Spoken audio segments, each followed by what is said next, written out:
Hey, my name is Dan. I used to work at the biggest dealership in the country, and now I teach fine folks like you how not to get fucked when buying a car. Nobody likes, to be taken advantage of in a situation that they're not familiar with.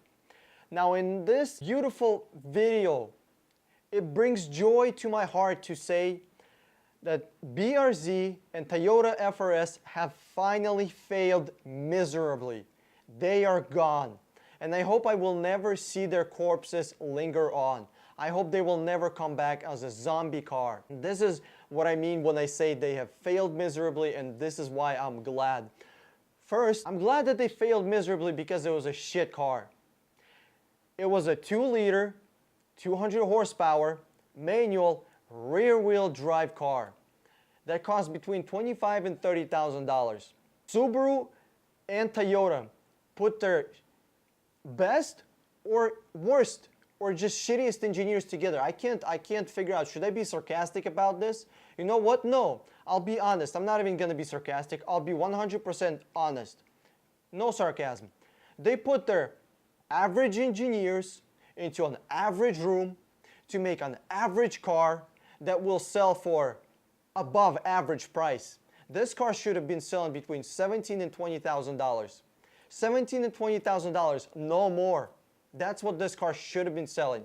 They sold this car for $25,000 to $30,000. This car doesn't deserve that price tag. Here's the reason why. It wasn't turbocharged.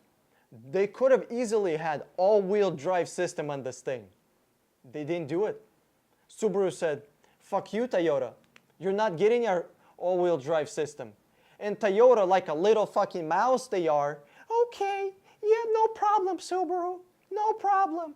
They didn't have the fucking balls to develop their own excellent all-wheel drive system, or at least bring some kind of an all-wheel drive system. Maybe it didn't have to be fucking amazing, but it would have been something. They didn't do that.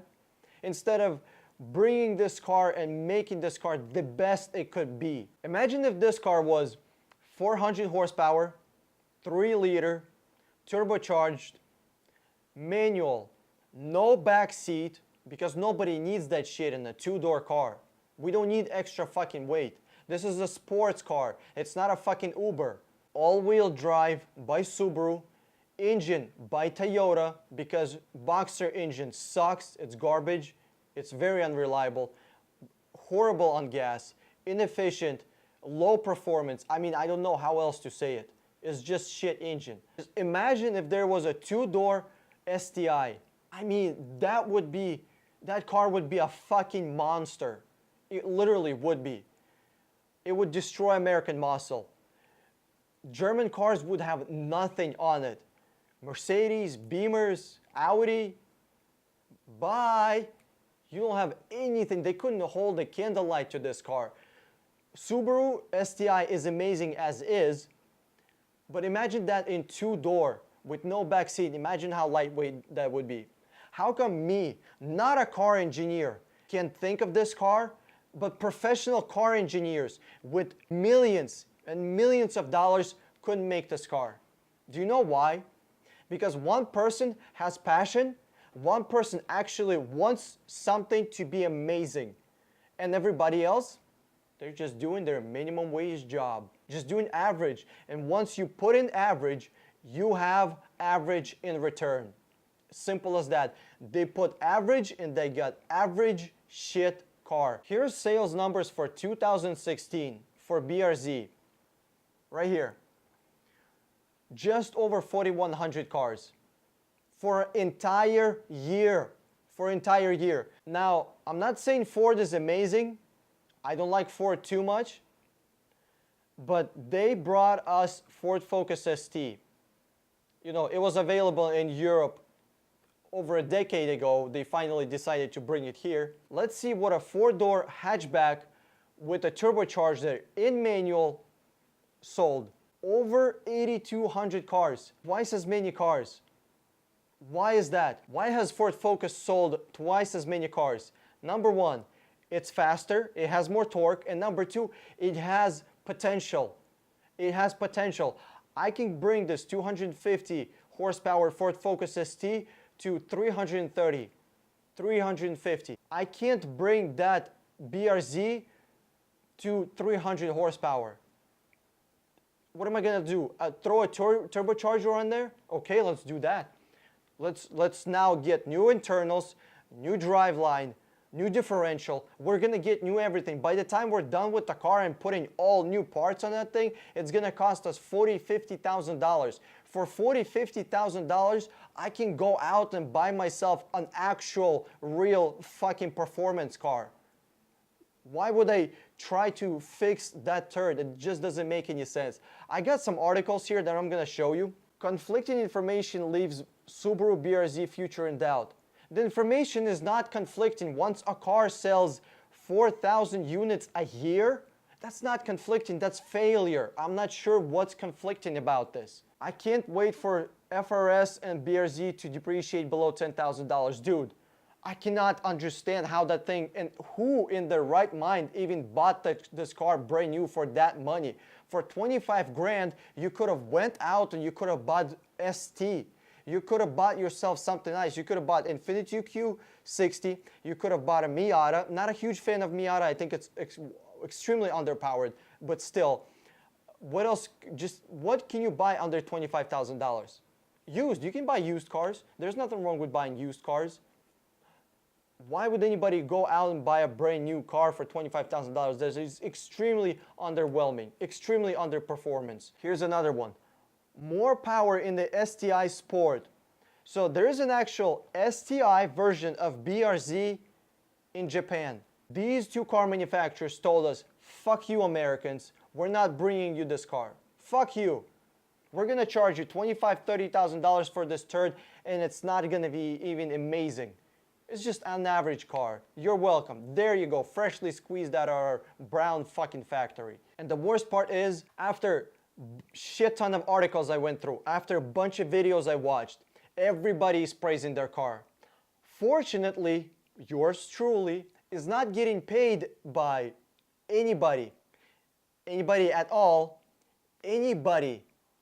Did I mention I'm not getting paid by these motherfuckers right here? I'm not getting paid by Subaru, no advertisers, no fucking Toyota money here. I can actually give you an honest review of this car unlike anybody else because they have to give positive reviews. Can you imagine if someone like me was invited? I wouldn't be invited anywhere ever again. Can you imagine me telling these guys, your car sucks. You made a 2-liter non-turbocharged engine and you didn't give this car all-wheel drive once you were working with fucking Subaru, one of the best all-wheel drive car manufacturers in the world? Are you stupid? What the fuck were you thinking? I would be escorted out of there in a fucking minute. However, I did find one article that did something really amazing. The Toyota Subaru 86 replacement needs engine with character. No, it doesn't need engine with character. It needs a whole different fucking engine. The car has no character. There's a stupid ass back seat that nobody needs. It doesn't have all-wheel drive. The engine is garbage. It doesn't need character. It needs a whole new car. This car needs a new car. I mean, I don't know how else to say it. That's not the worst news. The worst news is right here. Next gen Toyota 86 Subaru BRZ could arrive by 2021. We're gonna see this zombie in 2021.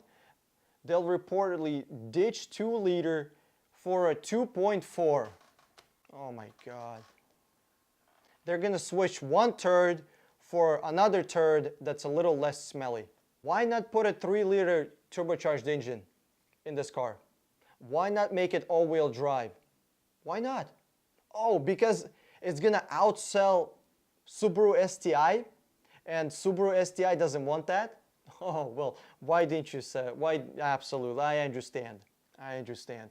You wouldn't wanna bring your okay car, because Subaru STI is a good car. It's like a 7 out of 10. It's not amazing. It's using a very old engine, very old transmission. It's using the all-wheel drive that they have. It could be improved on. It's not amazing. It's not 2018 technology. They're not using the absolute best. The new Toyota 86 and Subaru BRZ tipped for 2021 2.4 reboot. I mean, I don't even know what to say. I hope nobody in their right mind buys fucking BRZ or FRS, because those cars have been failure from the very beginning. It simply is true.